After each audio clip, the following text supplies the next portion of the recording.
Subscribe कीजिए हमारे channel को और बेल आइकन को दबाइए हमारी लेटेस्ट वीडियो सबसे पहले देखने।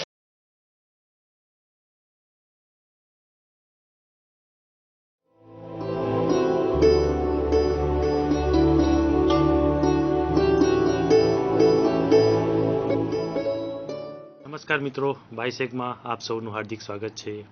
ધોરણ 10 વિજ્ઞાન પ્રકરણ પહેલું એના છઠ્ઠા ભાગમાં અને અંતિમ ભાગમાં આપ સૌનું સ્વાગત કરીએ છીએ। આ પ્રકરણ પહેલાનો અંતિમ ભાગ છે। આપણે અગાઉ બીજા 5 ભાગ શીખ્યા છીએ અને જોયા છે। એમાં આપણે રાસાયણિક પ્રક્રિયાઓ વિશે ઘણું બધું શીખી ગયા। રાસાયણિક પ્રક્રિયાઓને સમજવા માટેના સમીકરણો પણ સમજી ગયા અને સમીકરણો સમજ્યા પછી એના રાસાયણિક પ્રક્રિયાઓ જે છે એના જુદા જુદા વિભાગો પણ જોયા। હવે આપણે ઓક્સિડેશન રિડક્શન ઉપર જવાનું છે મિત્રો। તો ઓક્સિડેશન અને રિડક્શન એટલે શું? એ પણ એક રાસાયણિક પ્રક્રિયાનો એક ભાગ છે કે રાસાયણિક પ્રક્રિયાને કમ્પ્લીટલી સમજવું। તો રાસાયણિક પ્રક્રિયા માટે ઓક્સિડેશન અને રિડક્શન એ પ્રક્રિયાના બે રૂપ ગણાય છે, મૂળ રૂપ જેને આપણે કહીએ છીએ। જે પ્રક્રિયામાં ઓક્સિજન ઉમેરાતો હોય, સૌથી પહેલા આપણે સરળ યાદ રાખવાનો પ્રયત્ન કરીશું કે જે પ્રક્રિયામાં ઓક્સિજન ઉમેરાય તેને આપણે ઓક્સિડેશન પ્રક્રિયા કહીએ છીએ। તો જે પ્રક્રિયામાં ઓક્સિજન ઉમેરાશે તો એમાંથી હાઇડ્રોજન દૂર પણ થતો હશે। એટલે વ્યાખ્યા આપણે એવી બનાવીશું કે જે પ્રક્રિયામાં ઓક્સિજન ઉમેરાય અથવા હાઇડ્રોજન દૂર થાય તો તેવી રાસાયણિક પ્રક્રિયાને ઓક્સિડેશન પ્રક્રિયા કહીએ છીએ। એક પ્રક્રિયા પણ આપેલી છે આપણને, 2Cu + O2 એમાંથી 2CuO। એટલે આ પ્રક્રિયામાં આપણે જોઈ શકીએ છીએ કે કોપરની અંદર ઓક્સિજન ઉમેરાય છે અને એમાંથી કોપરનો ઓક્સાઇડ બને છે। એટલે કોપરની અંદર ઓક્સિજન ઉમેરીને કોપરનો ઓક્સાઇડ જ્યારે બનતો હોય ત્યારે એમાં ઓક્સિજન ઉમેરાતો હોવાથી આ પ્રક્રિયાને આપણે ઓક્સિડેશન પ્રક્રિયા કહીએ છીએ। બીજી પ્રક્રિયા આપેલી છે આપણને, એના કરતાં વિરુદ્ધ છે। જે પ્રક્રિયામાં હાઇડ્રોજન ઉમેરાતો હોય અથવા ઓક્સિજન દૂર થતો હોય તો આવી પ્રક્રિયાને આપણે રિડક્શન પ્રક્રિયા કહીએ છીએ। તો એ રિડક્શન પ્રક્રિયા માટે પણ આપણે નીચે મુજબ લખી શકીએ છીએ કે CuO + H2 અને એમાંથી Cu + H2O। મિત્રો તમે અહીંયા જોઈ શકો છો કે આ પ્રક્રિયામાં એટલે કે CuO ની અંદર H2 ને આપણે ઉમેરીએ છીએ અને H2 ને જ્યારે એની અંદર ઉમેરીએ છીએ ત્યારે CuO માંથી O દૂર થાય છે અને Cu એટલે કે કોપર એની સાથે એકલું વધે છે। તો કોપર એકલું વધતું હોવાથી આ પ્રક્રિયાને આપણે રિડક્શન પ્રક્રિયા કહીએ છીએ। મિત્રો આવી સંસારમાં ઘણી બધી પ્રક્રિયાઓ જોવા મળતી હોય છે, ઓક્સિડેશન અને રિડક્શન। તો સૌથી પહેલા ઓક્સિડેશનને OXI તરીકે લખવામાં આવે છે અને રિડક્શનને RED વડે લખવામાં આવે છે। ઓક્સિડેશન અને રિડક્શન સમજ્યા પછી આ કોઈ પણ પ્રક્રિયાના બે ભાગ જ છે। એક પ્રક્રિયાને સમજવા માટે એને બે ભાગમાં વહેંચેલી પ્રક્રિયા છે અને એ વહેંચેલી પ્રક્રિયાને આપણે ઓક્સિડેશન રિડક્શન પ્રક્રિયા કહીએ છીએ। હવે ઘણી વખત એવું પણ બનતું હોય છે કે કોઈ પ્રક્રિયાની અંદર બંને વસ્તુ આપણને જોવા મળતી હોય। તમે અગાઉ જોઈ શકો છો, અહીંયા પણ પ્રક્રિયા આપેલી છે અને એ જ પ્રક્રિયા અહીંયા આપણે ફરીથી લખીએ છીએ।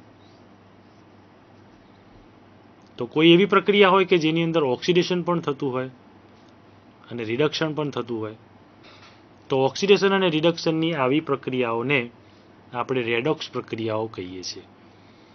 અને રેડોક્સ પ્રક્રિયાઓ એટલે કે ઓક્સિડેશન રિડક્શન પ્રક્રિયા। તમે અહીંયા પ્રક્રિયા જોઈ શકો છો, CuO એમાંથી H2 અને એમાંથી Cu અલગ થાય છે અને H2O અલગ થાય છે। હવે આ પ્રક્રિયામાં સમજવાનું એટલું છે કે જ્યારે CuO જે છે એમાંથી કોપર બને છે, એટલે કે કોપર ઓક્સાઇડમાંથી કોપર બને છે, તો એમાંથી આપણે ઓક્સિજનને દૂર કરીએ છીએ અને ઓક્સિજનને જ્યારે દૂર કરીએ છીએ ત્યારે એ પ્રક્રિયાને આપણે રિડક્શન પ્રક્રિયા કહીએ છીએ। જ્યારે બીજી પ્રક્રિયા થાય છે અહીંયા H2, એમાંથી H2O બને છે, તો H2 ની અંદર H2O એટલે કે ઓક્સિજન ઉમેરાય છે તો આવી પ્રક્રિયાને આપણે ઓક્સિડેશન પ્રક્રિયા કહીએ છીએ. આ વસ્તુને આપણે એક વિડીયો દ્વારા પણ સમજવાનો પ્રયત્ન કરીશું. પરંતુ જ્યારે આ વસ્તુને સમજવાનો પ્રયત્ન કરીએ એ પહેલાં આપણે એનું થોડુંક બાહ્ય જ્ઞાન મેળવી લેવું ખૂબ જ જરૂરી હોય છે કે ઓક્સિડેશન એટલે શું અને રિડક્શન એટલે શું એ આપણે જોઈ લીધું કે ઓક્સિજનનો ઉમેરાવો, ઓક્સિજનનું બાદ થવું, અથવા હાઇડ્રોજનનો ઉમેરાવો અને હાઇડ્રોજનનું દૂર થવું. તો આવી જે પ્રક્રિયાઓ જે છે એ જ્યારે બંને ભેગી થતી હોય, કોઈ પણ પ્રક્રિયામાં એવું જરૂરી નથી હોતું કે ઓક્સિડેશન એકલું થાય અથવા રિડક્શન એકલું થાય. ઘણી વખત સિંગલ પ્રક્રિયાઓ પણ હોય છે ઓક્સિડેશનની. ઘણી પ્રક્રિયાઓ એવી હોય છે કે જેમાં ફક્ત રિડક્શન થતું હોય. પણ મોટાભાગની પ્રક્રિયાઓ જે છે સંસારમાં એ રેડોક્સ પ્રક્રિયા છે. અને આ જે રેડોક્સ પ્રક્રિયાઓ છે એ રેડોક્સ પ્રક્રિયાઓ દ્વારા આપણે સંસાર ચલાવીએ છીએ અને સંસારની મોટાભાગની પ્રક્રિયાઓ રેડોક્સ સ્વરૂપે હોય છે તે જોવાનો પ્રયત્ન કરીએ છીએ. હવે આપણે આને વધુ સમજવા માટે વિડીયો જોઈએ, એટલે વિડીયો દ્વારા આપણે વધુ સમજી શકીશું. આ વિડીયો ફક્ત એજ્યુકેશન માટે જ મૂકેલો છે. એજ્યુકેશનના પર્પઝથી આ વિડીયો લેવામાં આવેલા છે. એક કાર્ટૂન સ્વરૂપમાં દર્શાવેલો આ વિડીયો કે બે બાળકો ખુલ્લી હવામાં બગીચામાં ડાન્સિંગ કરી રહ્યા છે અને ઓક્સિજનના પરમાણુઓ લઈ રહ્યા છે. તમે જોઈ શકો છો. અને એટલામાં થોડા સમય પછી તડકો થાય છે. એટલે આ તાપ સ્વરૂપે એક કાર્ટૂન બનાવેલું છે જે ઓક્સિજન ખેંચી લે છે. એટલે વાતાવરણનો તમામ ઓક્સિજન ખેંચી લે છે. એટલે ઓક્સિડેશન લોસ થાય છે, ઓછું થાય છે, અને રિડક્શન વધે છે અહીંયા. એટલે અહીંયા એને બે શબ્દ આપેલા છે, OIL, ઓક્સિડેશન ઇઝ લોસ, એટલે ઓક્સિડેશન ઓછું થાય છે, અને RIG એટલે રિડક્શન ઇઝ ગેઇન, અહીંયા રિડક્શન વધે છે. તો આવી પ્રક્રિયામાં કાર્ટૂન સ્વરૂપે દર્શાવેલું છે એટલે વિદ્યાર્થી મિત્રોને જલ્દીથી સમજણ પડે. અહીંયા ફરીથી પાછું પ્રક્રિયા ઊંધી થતી હોય એવું આપણને લાગે છે, એટલે એને આપણે રિડ્યુસિંગ એજન્ટ કહીએ છીએ. અને રિડ્યુસિંગ એજન્ટ પછી જ્યારે તાપમાંથી ઓક્સિજન આપણે પાછો લઈ લઈએ ત્યારે એને ઓક્સિડાઇઝિંગ એજન્ટ કહેવામાં આવે છે, જે ઓક્સિજન આપણને આપે છે. અને આ બંને પ્રક્રિયાઓ વાતાવરણમાં થતી હોવાથી આ પ્રક્રિયાઓને આપણે રેડોક્સ પ્રક્રિયાઓ કહીએ છીએ. મિત્રો, આપણે જોઈએ છે દાખલા તરીકે કોઈ ક્રિકેટની મેચ ચાલતી હોય. આ વિડીયોને આપણે આગળ વધારીશું એ પહેલાં થોડુંક સમજી લઈએ કે જ્યારે કોઈ ક્રિકેટની મેચ સવારે શરૂ થઈ હોય, તો જ્યારે સવારે ઠંડા પોરે શરૂ થઈ હોય ત્યારે આ ઠંડા પોરે શરૂ થયેલી ક્રિકેટની મેચમાં સુંદર મજાનું વાતાવરણ હોય છે. ત્યારે આપણા શરીરમાં એનર્જી પણ સારી હોય છે. પણ અમુક સમય ધીરે ધીરે બપોર થાય છે ત્યારે આપણને એવું ફીલ થાય છે, તડકો વધારે લાગે, વાતાવરણમાં ઓક્સિજન ઓછો પડતો હોય એવું લાગે, થોડુંક હાર્ડવર્કિંગ અથવા દોડવાથી થાકી જવાનું લાગે, વારે ઘડીએ પાણી પીવું પડે, કોલ્ડ ડ્રિંક્સની જરૂર પડે. તો એ વખતે આપણે ઓક્સિડેશન અને રિડક્શનની બંનેની પ્રક્રિયાઓ એક જ મેચમાં આપણને જોવા મળતી હોય છે એવું આપણે કહી શકીએ.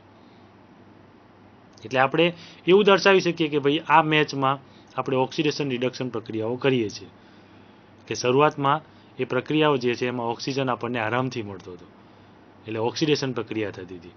અને પછી આપણને ઓક્સિડેશન ઓછું મળ્યું, એટલે કે ઓક્સિજન ઓછો મળતો થયો, એટલે પછી એ પ્રક્રિયા રિડક્શન પ્રક્રિયા થઈ. પણ એ જ જગ્યાએ જો એ જ પ્લેયરને આપણે કોઈ એસી રૂમમાં બેસાડવામાં આવે તો ત્યાં આપણને ફરીથી પાછો ઓક્સિજન મળતો થઈ જાય છે. એટલે આવી ઓક્સિડેશન રિડક્શનની પ્રક્રિયાઓ રોજિંદા જીવનમાં આપણી આસપાસ ઘણી બધી બનતી જ હોય છે. મિત્રો, એક બીજું સુંદર ઉદાહરણ લઈએ કે ખેતીમાં કામ કરતા મજૂરો જ્યારે ખેતીમાં સવારે કામે લાગે છે ત્યારે સરસ મજાનું ઠંડુ વાતાવરણ હોય છે, ત્યારે એમને કામ કરવાની પણ ખૂબ જ મજા આવે છે. અને એ લોકો પહેલાંના જમાનામાં પણ આજે પણ ક્યાંક ક્યાંક જોવા મળે છે કે તમે જોતા હશો કે બપોરના 12 વાગે એટલે ઊંચું જોતા હોય છે કે સૂર્ય માથા ઉપર આવ્યો કે નહીં. કેમ? સૂર્ય જો માથા ઉપર આવ્યો હશે તો બપોરના 12 વાગ્યા હશે, એટલે છૂટવાનો ટાઈમ થયો હશે. અને એ સમયે એટલે કે જેમ જેમ 12 વાગ્યાની નજીક આવતા હોઈએ છીએ એમ આપણને તાપ વધુ લાગતો હોય છે. એટલે ત્યાં આપણું રિડક્શન થતું હોય છે. શરૂઆતમાં ઓક્સિડેશન થયું અને પછી આપણું રિડક્શન થતું હોય છે. એટલે આપણું શરીર પણ ઓક્સિડેશન અને રિડક્શન બંને પ્રક્રિયાઓ અનુભવતું હોય છે. અને આવી પ્રક્રિયાઓ આપણે અગાઉ પણ જોઈ ગયા છીએ. રોજિંદા જીવનમાં આ પ્રક્રિયાઓ બનતી હોય છે જેને આપણે કંઈક જુદું નામ આપતા હોઈએ છીએ. પણ વાસ્તવમાં એને જો આપણી કેમેસ્ટ્રીની દ્રષ્ટિએ જો જોઈએ તો એ આપણી શું છે? ઓક્સિડેશન અને રિડક્શન પ્રક્રિયાઓ જ છે. અને આવી પ્રક્રિયાઓ જ્યારે એક જ કોઈ સ્વરૂપમાં જોવા મળતી હોય ત્યારે આપણે એને રેડોક્સ પ્રક્રિયા કહીએ છીએ. અને એ જે રેડોક્સ પ્રક્રિયા છે એ આપણે સમજવાનો પ્રયત્ન કરીએ ત્યારે એમાં ખબર પડે કે ઓક્સિજન ઉમેરાય પણ છે અને ઓક્સિજન દૂર પણ થાય છે. એટલે બંને જગ્યાએ ઓક્સિજનની જરૂર પડતી હોય છે. એટલે આપણે એની એવી રીતે વ્યાખ્યા બનાવીએ છીએ કે ઓક્સિજન ઉમેરાય અથવા હાઇડ્રોજન દૂર થાય. તો જ્યાં ઓક્સિજન ઉમેરાશે ત્યાં રેડોક્સ પ્રક્રિયા થશે અને રેડોક્સ પ્રક્રિયા થશે તો એમાં હાઇડ્રોજન પણ ઉમેરાવો જોઈએ. બંને પ્રક્રિયાઓ જોડે થવી જોઈએ. એટલે ઓક્સિજન ઉમેરાશે તો ઓક્સિડેશન થશે, હાઇડ્રોજન ઉમેરાશે તો રિડક્શન થશે. અને જે પ્રક્રિયામાં આ બંને વસ્તુ થતી હોય એને આપણે રેડોક્સ પ્રક્રિયા કહીશું. તો જ્યારે આપણે સવારે કામ કર્યું ત્યારે ઓક્સિજન ઉમેરાયો અને બપોર થઈ તેમ ઓક્સિજન ઓછો થયો તો રિડક્શન પ્રક્રિયા વધી. એટલે એવી સંસારની રિડક્શન અને ઓક્સિડેશન પ્રક્રિયાઓ પણ જોઈ શકતા હોઈએ છીએ આપણે. તો એવું એક કાર્ટૂન બનાવવાનો પ્રયત્ન કર્યો તો આપણે કે જેના દ્વારા આપણે સમજી શકીએ. બીજું એક ઉદાહરણ જોઈએ મિત્રો આપણે કે આપણે ઝીંક ધાતુ જે છે એને જ્યારે વિસ્થાપન સ્વરૂપમાં જોવાનો પ્રયત્ન કર્યો તો એ વિસ્થાપન જ્યારે થાય છે ત્યારે એ કેવી રીતે તોડતું હશે?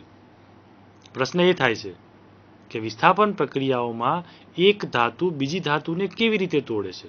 દાખલા તરીકે મારે ચાંદી ઉપર સોનાનો ઢોળ ચડાવવો છે. આપણે પ્રવૃત્તિ પણ કરી હતી કે એક ચમચીને જો ઇલેક્ટ્રોલિસિસ વાળા દ્રાવણમાં મૂકવામાં આવે તો એ ચમચી ઉપર તાંબાનો ઢોળ ચડી જાય છે. એ તાંબાનો ઢોળ કેવી રીતે ચડે છે એ આપણે જોવાનું છે. તો એ ઢોળ ચડવા માટે વિસ્થાપન પ્રક્રિયા થાય છે. એટલે કે એક ધાતુ બીજી ધાતુનું કેવી રીતે વિસ્થાપન કરે છે? હવે આ ધાતુનું વિસ્થાપન કરવા માટે આપણે અગાઉ પણ જોયું કે સક્રિયતા શ્રેણી જવાબદાર છે.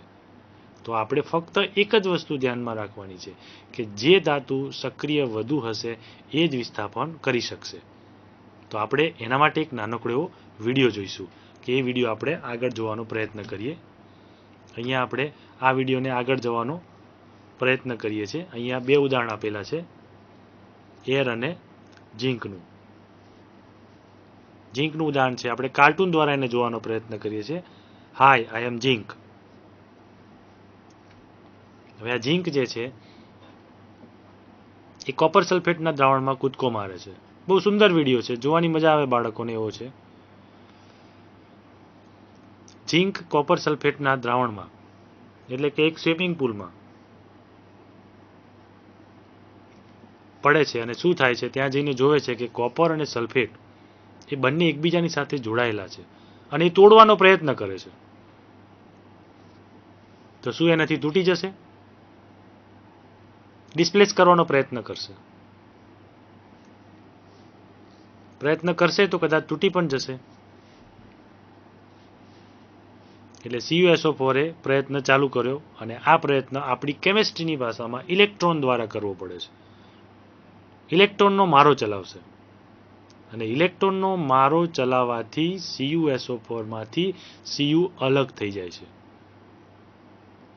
અને એ Cu બે ઇલેક્ટ્રોન લઈ અને પોતાનો રંગ બદલી નાખે છે. એટલે એનું આયોનાઇઝેશન થયું કહેવાય. અને ઝીંક જે છે એ SO4 સાથે જોડાઈ અને ZnSO4 થઈ જાય છે. એટલે દ્રાવણનો કલર બદલાઈ જાય છે.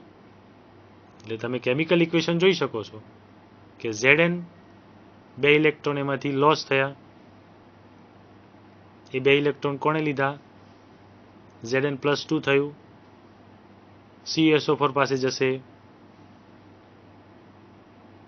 એમાંથી બે ઇલેક્ટ્રોન દૂર થશે એટલે કે Cu+2 થશે અને SO4 અલગ થશે એમાંથી.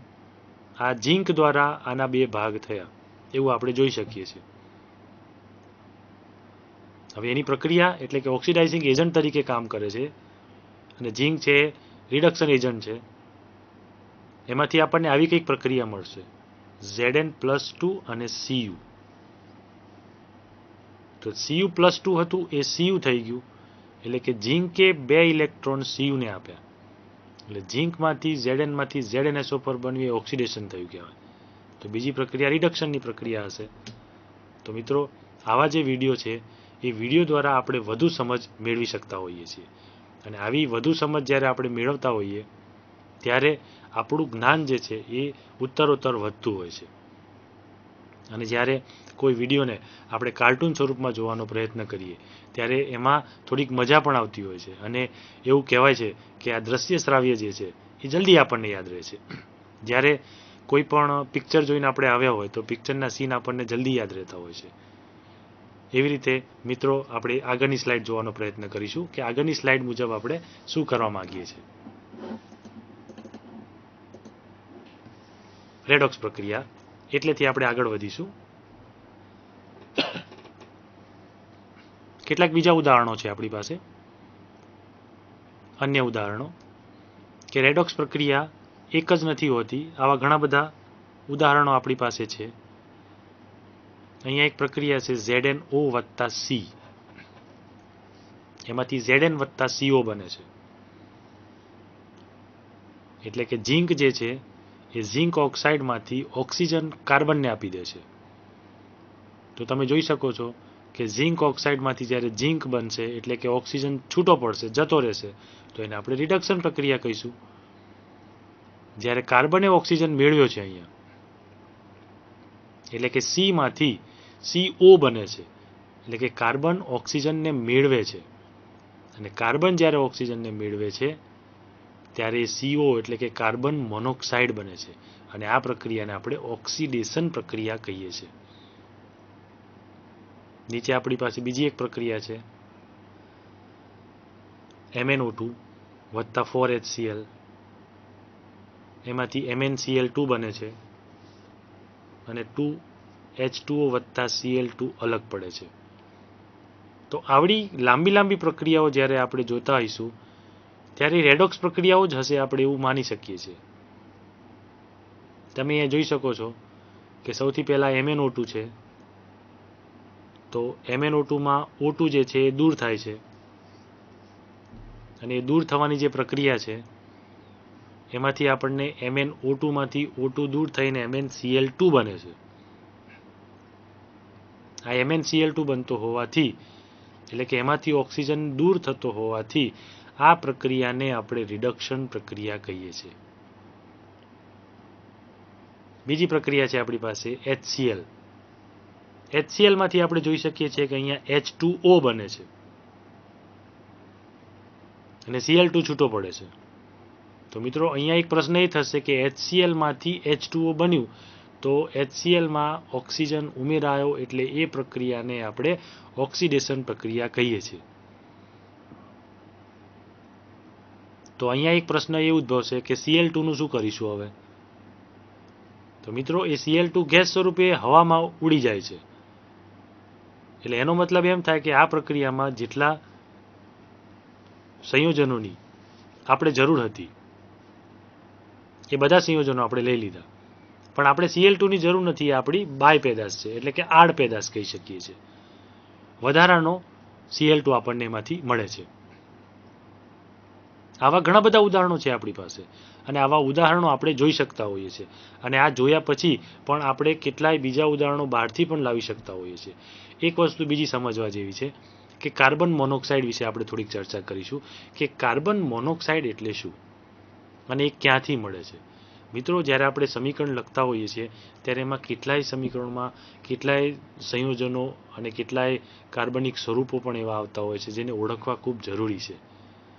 તમે એવરી સેકન્ડે O2 અંદર લો છો અને CO2 ને બહાર કાઢો છો, તો એ CO2 છે એમાંથી જો એક જ ઓક્સિજન છૂટો પડે તો કાર્બન મોનોક્સાઇડ થઈ જાય છે, અને એ કાર્બન મોનોક્સાઇડ જીવલેણ છે.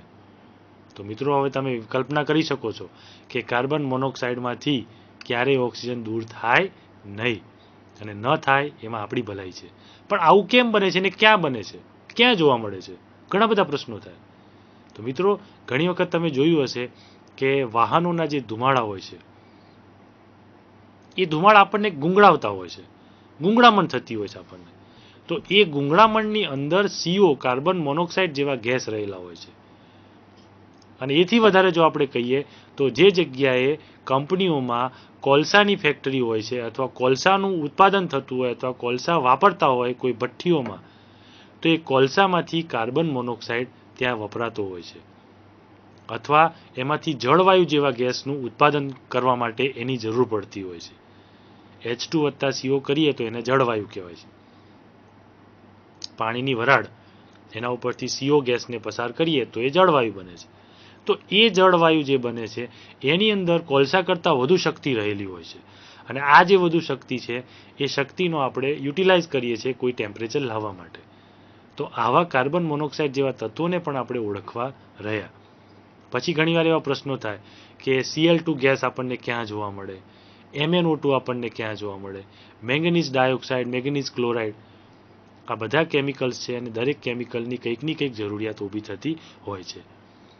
Cl2 ગેસ જે છે એ આપણે અગાઉ વાત કરીએ એમ NaCl જેમાંથી જ્યાં બનતો હશે, NaCl તો કુદરતની દેન છે, કુદરતમાંથી જ બને છે, પણ છતાં પણ આપણે NaCl માંથી Cl2 ને જો અલગ કરીએ તો એમાંથી સોડિયમ બનતું હોય છે.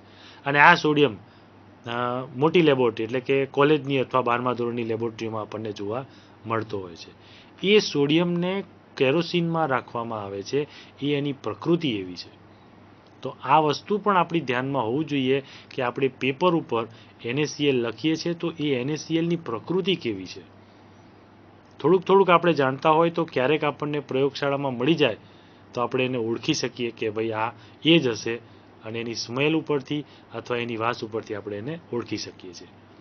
હવે આપણે આગળની સ્લાઇડ ઉપર જઈશું કે આગળની સ્લાઇડ જોવાનો પ્રયત્ન કરીએ કે ક્ષારણ એટલે શું.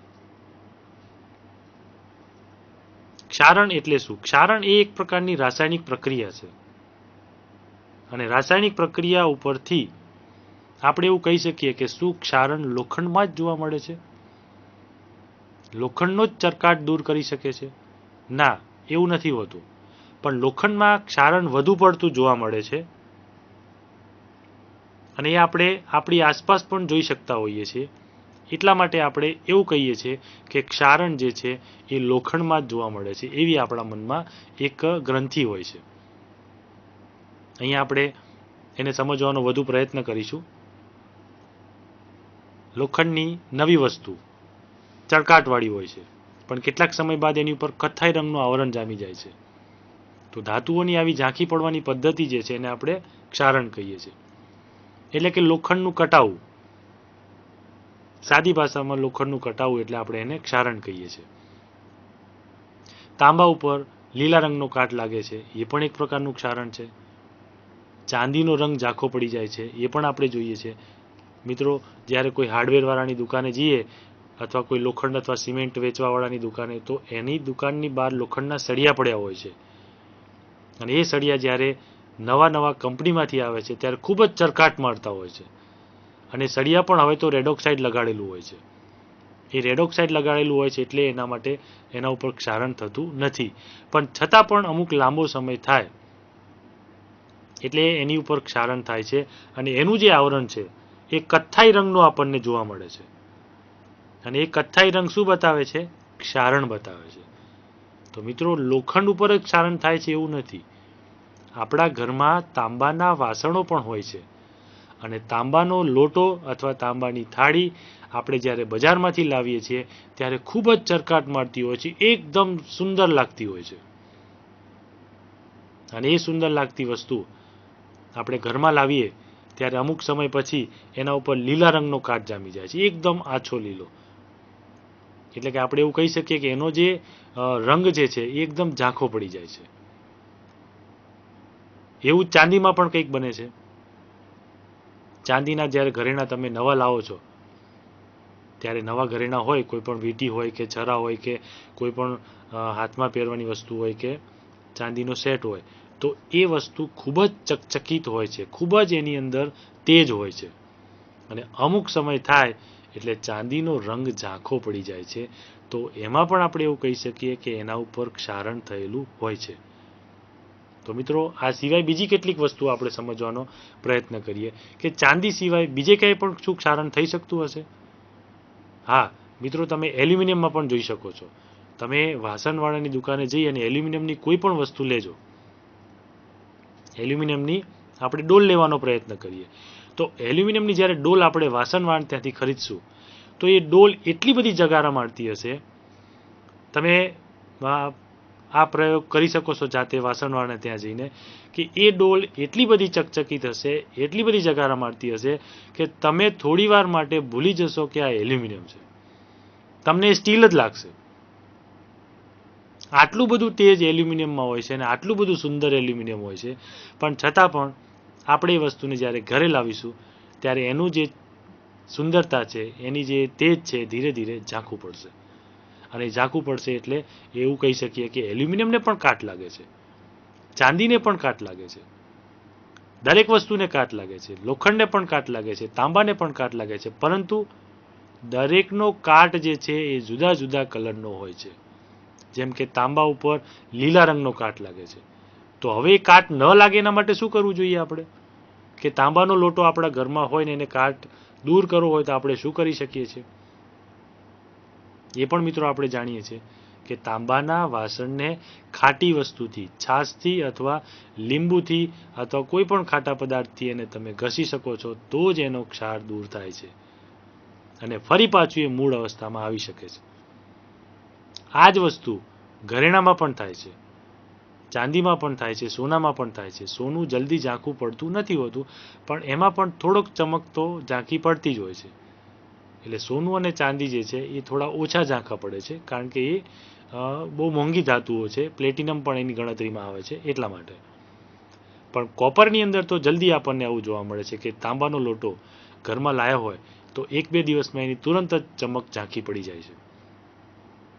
ચાંદીના ઘરેણા પણ આપણે ધોવા હોય તો એને પાવડર વડે ધોઈ નાખીએ છીએ તો એની ઉપરની ચમક પાછી આપણને મળી જાય છે. તો એ શું બને છે? ત્યાં ઓક્સિજન એની સાથે પ્રક્રિયા કરે છે, ઓક્સાઇડ બને છે એની અંદર. લોખંડ હશે તો Fe હશે તો એનો Fe નો ઓક્સાઇડ બનશે, Fe2O3 બને, Fe3O4 બને, FeO પણ બને. આવી રીતે એ ઓક્સાઇડ બને છે. એવી રીતે જો ચાંદી હશે Ag તો Ag2O બનશે, Ag નો ઓક્સાઇડ બનશે. દરેકના ઓક્સાઇડ બનતા હોય છે. કોપર હોય તો Cu2O બનશે અને એ ઓક્સાઇડ જે છે એ ક્ષારણ તરીકે આપણે એને ઓળખીએ છીએ. અને આવા ક્ષારણના લીધે આપણા દેશમાં કરોડો રૂપિયાનું નુકસાન થાય છે. હવે મિત્રો એમ થાય કે કરોડો રૂપિયાનું નુકસાન કેવી રીતે થાય તે જોવા માટે આપણે આગળની સ્લાઇડ જોઈશું અને સ્લાઇડ દ્વારા આપણે સમજીશું કે ક્ષારણથી થતું નુકસાન પહેલા સમજી લઈશું, પછી એનો વિડીયો પણ જોવાનો પ્રયત્ન કરીશું. ક્ષારણથી કેટલા પ્રકારના નુકસાન થાય છે? મિત્રો તમે ઘણી વખત જોયું હશે કે મોટર કારના ભાગોને નુકસાન થાય છે, કાટ લાગે છે. ઘણી વખત એવું બને છે કે મોટર કારના બોનેટ ઉપર અથવા મોટર કારના પાર્ટ્સ ઉપર આપણને નાના નાના સફેદ કલરના સ્પોટ્સ જોવા મળતા હોય છે. અને એ જે સ્પોટ્સ જે છે એ કોઈ ક્ષારણ અથવા કોઈ ક્યાંકથી બહારથી ઉડીને આવેલી વસ્તુઓ હોય છે. એટલે મોટરકારના આ ભાગોને ક્ષારણથી નુકસાન થતું હોય છે. એટલા માટે કંપનીઓ મોટાભાગના પાર્ટ્સ એ સ્ટેનલેસ સ્ટીલના બનાવે છે. સ્ટીલ એક એવી ધાતુ છે, મિશ્ર ધાતુ, કે જેનાથી આપણે ક્ષારણ થતું અટકાવી શકીએ છીએ. લોખંડના પાટાની વાત કરીએ, આપણે જહાજ વગેરેની વાત કરીએ તો આ બધાને લાગતો કાટ અટકાવવા માટે એમાં કોઈ પદાર્થ ઉમેરી અને મિશ્ર ધાતુ બનાવવી પડતી હોય છે. લોખંડનું ક્ષારણ એ ખૂબ જ ગંભીર સમસ્યા છે અને દર વર્ષે ક્ષારણથી કરોડો રૂપિયાનું નુકસાન થાય છે. હવે મિત્રો કરોડો રૂપિયાનું નુકસાન થાય એટલે આ મારું જ થાય છે કે તમારું જ થાય છે એવું નથી હોતું. પણ તમે આખા દેશની દ્રષ્ટિએ જુઓ તો આપણે એક દુકાનનું ઉદાહરણ લઈએ કે એક દુકાન છે જે હાર્ડવેરવાળાની, એને ત્યાં આપણે એવું માની લઈએ કે 500 કે 1000 કિલો જેટલું લોખંડ પડ્યું છે અને આ જે લોખંડ એની દુકાને પડ્યું છે અને થોડા સમય પછી જોશો તો એ લોખંડને કાટ લાગી જશે. લોખંડની એંગલ હોય, લોખંડના સળિયા હોય કે લોખંડની કોઈ પણ વસ્તુ હોય, એ લોખંડની વસ્તુ ઉપર ધીરે ધીરે તમને કાટ લાગેલો જોવા મળશે. પછી એ 1000 કિલો સળિયા જે છે એનું આપણે 1 મહિના પછી વજન કરવા જઈશું તો એ વજન હંમેશા ઓછું થશે, કારણ કે એમાંથી જે કાટ હશે એ દૂર થઈ જશે. હવે આ જે કાટ દૂર થશે, એ કાટ દૂર થશે તો એટલું વજન ઓછું થશે, તો એટલું વજન એ એની મૂળ ધાતુમાં ઓછું થશે. એટલે 1000 કિલોમાંથી આપણે એવું માનીએ કે 50 કિલો ઓછું થયું અને 950 કિલો વજન રહ્યું.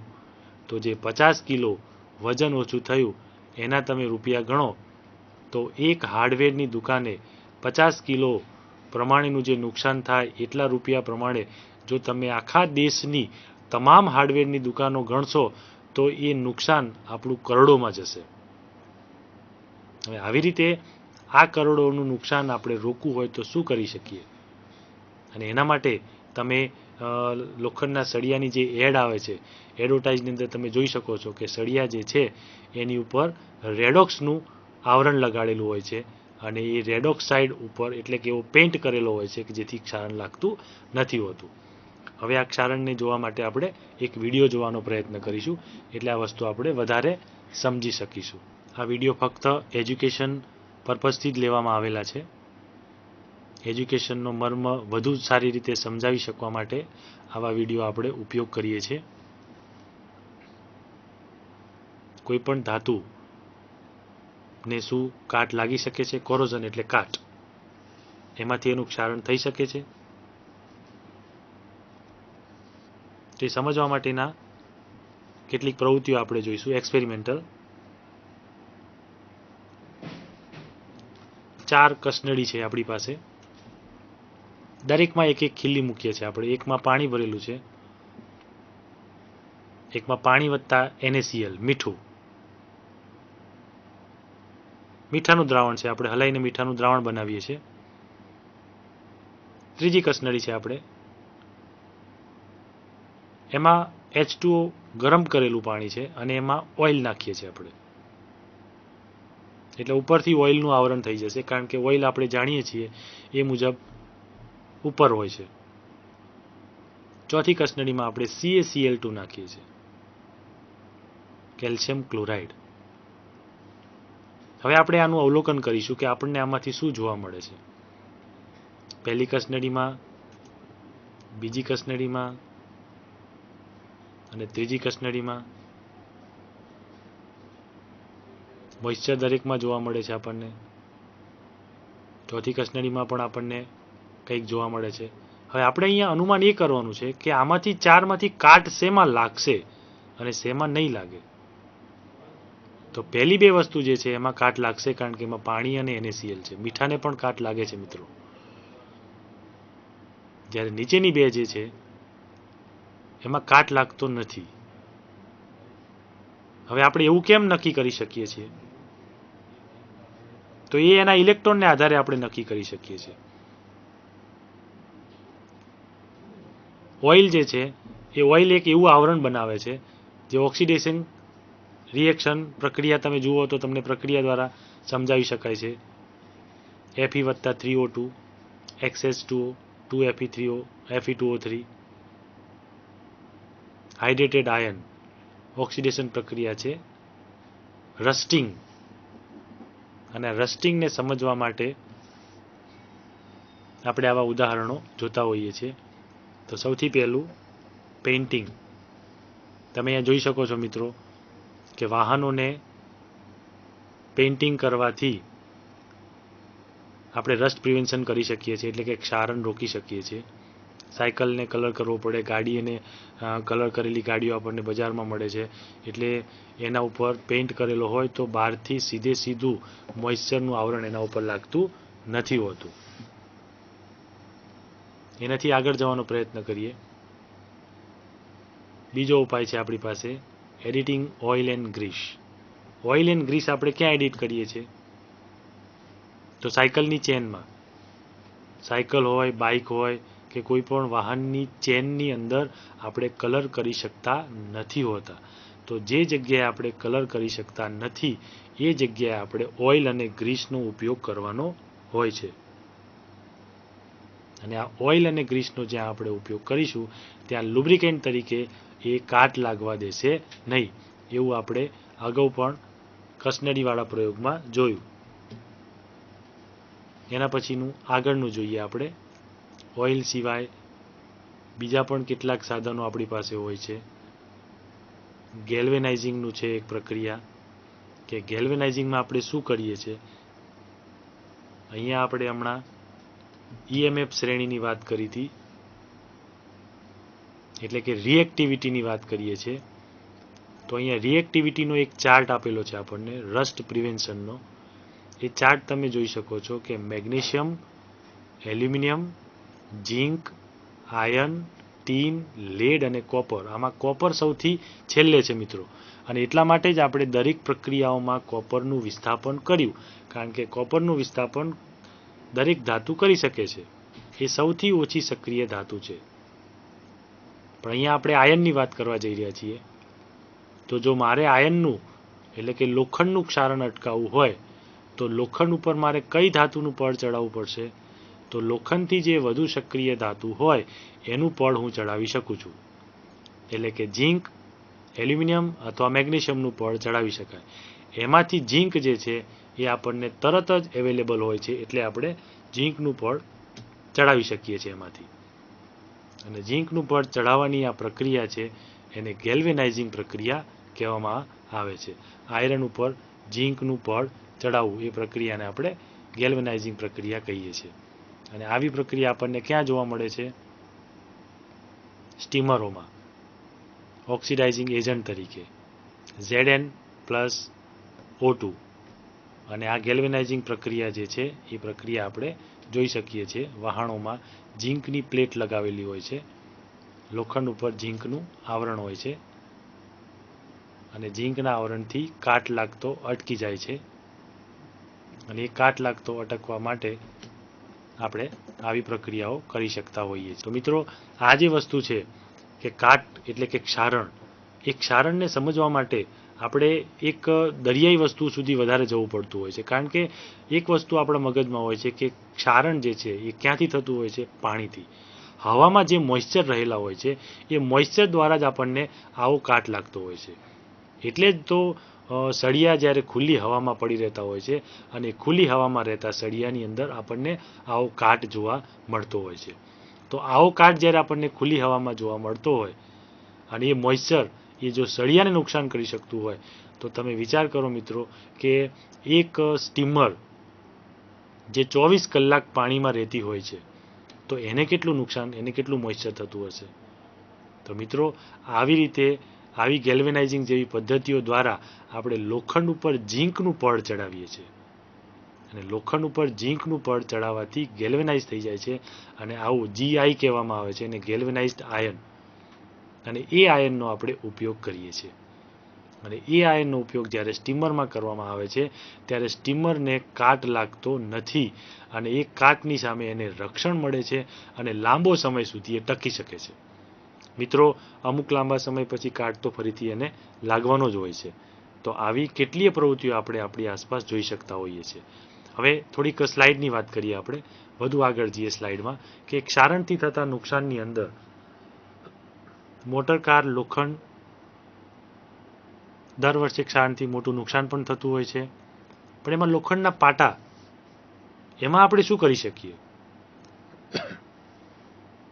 લોખંડના પાટામાં આપણે નથી કલર કરી શકતા, કે નથી એની અંદર બીજો કોઈ વસ્તુ ઉપયોગ કરી શકતા. તો ક્ષારણથી થતા નુકસાનને સમજવા માટે ખોરા થવાનો આપણે મુદ્દો જોવો પડે છે. પણ એ શીખતા પહેલાં આપણે લોખંડના પાટા વિશે થોડીક ચિંતા કરી લઈએ, કે લોખંડના પાટાને તમે ક્યારેય કાટ લાગતા જોયો નથી, અથવા લાગતો હોય તો બહુ ઓછો કાટ લાગતો હોય છે. તો આવું કેમ બને છે? આવું જ્યારે બનતું હોય છે મિત્રો, ત્યારે આપણે એવું કહી શકીએ કે લોખંડ જે છે એ ખૂબ જ સોલિડ સ્વરૂપમાં હશે, અથવા એ સોલિડ સ્વરૂપમાં જે લોખંડ હશે એ લોખંડની અંદર કોઈ પદાર્થ મિક્સ કરેલો હશે કે જેથી કાટ લાગે નહીં. છતાં પણ તમે લોખંડના પાટામાં તમે જોઈ શકતા હો છો મિત્રો કે નીચેના ભાગમાં કાટ લાગવાની કેટલીક પ્રક્રિયાઓ બનતી હોય છે. તો મિત્રો, આના માટે એક વસ્તુ સમજવી પડે છે, અને જે છે મિશ્ર ધાતુ. તો આપણે થોડીક મિશ્ર ધાતુની ચર્ચા કરીશું. તો મિત્રો, મિશ્ર ધાતુ એટલે શું? મિશ્ર ધાતુ એ એક એવી વસ્તુ છે કે જ્યારે કોઈ પદાર્થમાં કાટ લાગતો અટકાવવા માટે એ પદાર્થની અંદર જ્યારે બીજો પદાર્થ ઉમેરવામાં આવે ત્યારે એ મિશ્ર બની જાય છે. દાખલા તરીકે સ્ટેનલેસ સ્ટીલ. તો સ્ટેનલેસ સ્ટીલમાં એવો કયો પદાર્થ ઉમેરવામાં આવે છે કે જેથી સ્ટીલને કાટ લાગતો નથી? તો મિત્રો, સ્ટેનલેસ સ્ટીલ જે છે એ સ્ટેનલેસ સ્ટીલ એ લોખંડનું જ બને છે. અને લોખંડનું બનતું આ સ્ટેનલેસ સ્ટીલ એની અંદર બીજા કેટલાક પદાર્થો ઉમેરવામાં આવે છે. આને આપણે થોડુંક વિસ્તારથી સમજવાનો પ્રયત્ન કરીશું. મિત્રો, એક ઉદાહરણ તમને મારે આપવું છે કે એક લોખંડનો સ્લેબ લઈએ આપણે. લોખંડનો ટુકડો 2 સેન્ટીમીટર લાંબો. એના ઉપર જો આપણે પાણીનું એક ટીપું મૂકીએ તો એ ટીપાનું થોડી વાર પછી શું થશે? એ ટીપું પાણીનું એ લોખંડના સ્લેબની અંદર જતું રહેશે. એ આપણે જાણીએ છીએ. કેમ જતું રહેશે? અથવા એ પાણીથી એ લોખંડને કાટ લાગશે, એટલું આપણે જાણીએ છીએ. તો એ પાણીનું જે ટીપું છે, એટલે કે લોખંડને કાટ જ્યારે જ્યારે પણ લાગે છે ત્યારે પ્રક્રિયા શું થાય છે? તો પ્રક્રિયાનો મતલબ એવો થાય કે લોખંડના જે પરમાણુ હોય છે Feના, એ પરમાણુની વચ્ચે કાટ ઘૂસી જાય છે. અને એ કાટ કેવી રીતે લાગે છે? તો એનો મતલબ એમ થયો કે લોખંડના પરમાણુની વચ્ચે જગ્યા હોય છે. હવે મિત્રો, પ્રશ્ન એ થાય કે કેટલી જગ્યા હોય છે અને શું આ જગ્યા દૂર કરી શકાય? મિત્રો, આપણે પરમાણુ વિશે ભણ્યા છીએ કે પરમાણુ જે છે હંમેશા કેવો હોય છે? ગોળ હોય છે. તો દરેક પદાર્થના પરમાણુઓ ગોળ જ હોય છે. દરેક તત્વ પણ ગોળ જ હોય છે. તો ગોળ પદાર્થ જે છે એ ગોળ પદાર્થની વચ્ચે એક સ્વરૂપ રહેલું હોય છે. અને એ વચ્ચે જે જગ્યા હોય છે, અવકાશ, એ અવકાશ દ્વારા આપણે એવું કહી શકતા હોઈએ છીએ કે એ જગ્યામાં જો કોઈ બીજો પદાર્થ આપણે એવો ભરી દઈએ કે જે પદાર્થ જે છે એ પદાર્થ આપણને ક્ષારણ થતું અટકાવી શકે. તો મિત્રો, આપણે અહીંયા એવું કહી શકીએ કે લોખંડના પરમાણુ વચ્ચે જગ્યા હશે. અને એ જે જગ્યા હશે એ જગ્યાની અંદર તમે જો કોઈ એવા પદાર્થ ભરીશો, એવા પદાર્થ એટલે કે કોઈ નાના પરમાણુઓ ભરી દઈએ તો ક્ષારણ થતું અટકી જાય છે. બરાબર? તો હવે આપણે કયા પદાર્થ ભરી શકીશું એની અંદર? એ પણ એક બહુ મોટો પ્રશ્ન છે. હવે એની અંદર આપણે એનું અવલોકન કરવું પડતું હોય છે. અને અવલોકન કરીએ ત્યારે આપણે એક વસ્તુનું ધ્યાન રાખવું પડે છે કે લોખંડના જે પરમાણુ છે એ લોખંડના પરમાણુની જે સાઇઝ છે એના કરતાં ઓછી સાઇઝના જે પરમાણુઓ છે એ ઓછી સાઇઝના પરમાણુઓ એની વચ્ચે જગ્યામાં ફિટ થાય એવા પરમાણુઓ હોવા જોઈએ. અને એવા પરમાણુઓ જો એની અંદર આપણે ગોઠવી શકીએ તો આપણે ક્ષારણ થતું અટકાવી શકીએ છીએ. અને આવી પદ્ધતિ એ મિશ્ર ધાતુ પદ્ધતિ કહેવામાં આવે છે. તો આપણા વૈજ્ઞાનિકોએ મિત્રો શોધી કાઢ્યું. અને શોધી કાઢ્યું એટલે એવી વસ્તુ શોધી કે લોખંડના પરમાણુ વચ્ચે આ સાઇઝના પરમાણુ આપણે ગોઠવવા પડશે. અને એ સાઇઝના પરમાણુ આપણે ગોઠવીએ તો ક્ષારણ થતું અટકાવી શકાય.